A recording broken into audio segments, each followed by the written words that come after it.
এখানে দেখা যাচ্ছে এই করলাটা মোটামুটি পচন ধরেছে নিচে। করলা এভাবে পচন ধরার কারণ কি, এবং এই পচন থেকে কৃষক কিভাবে করলাকে রক্ষা করতে পারে?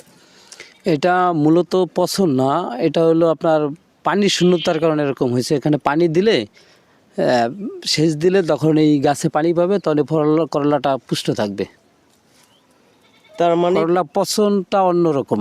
করলা চাষে যখন দেখা যায় যে করলা পচন ধরছে বা করলা অনেকটা দেখা যাচ্ছে যে ফাটা হয়ে যায়, এরপরে রোগাক্রান্ত হয়ে যায়, তখন মূলত কৃষক বুঝতে পারে যে এখানে পানির সংকট রয়েছে। না, এটা আপনার করলার মাথা আছে না, এই মাথাগুলো আপনার শুকায়া যায়, এটা কিন্তু পচে না, পরবর্তীতে দেখা গেছে পচবে, কিন্তু প্রথমে হলো পানির কারণেই আপনার শুকায়া গেছে, পানির শর্ট থাকায়। তাহলে তো করলা চাষ করার জন্য মনে হয় পানি সেচের দরকার আছে। সেচ না দিলে মনে হয় করলা চাষে ভালো সফল হওয়া যায় না মনে হয়।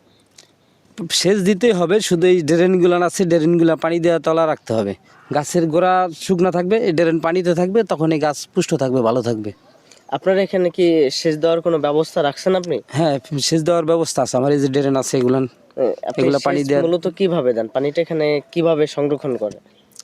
পানি আপনি খাল থেকে মেশিন দিয়া তারপরে দিয়ে দেয়, তখন এখানে পানি থাকে, পানির পাম্পের মাধ্যমে দেই। অনেক সময় দেখা যায় করলা বাঁকা হয়ে যায় কিংবা করলা চিকন হয়ে যায়, ওটা রোগাক্রান্ত মনে হয়। এটা হওয়ার কারণ কি, এবং কৃষক এখানে ভালো ফলাফলের জন্য বা করলা বৃদ্ধি করার জন্য কি পরিচর্যা নিতে পারে বা কি পদক্ষেপ নিতে পারে? এই করলাগুলো যখন বাঁকা হয়, এটা তো আপনার যেমন দেখা গেছে সের একটা ফলোরা আছে, ওই কেমিক্যাল ফলোরা ভিটামিনটা দিলে তখন আপনার করলাগুলো সোজা থাকে, শক্ত থাকে, মানে সোজা থাকে এবং ভালো থাকে, ভালো দেখা যায়।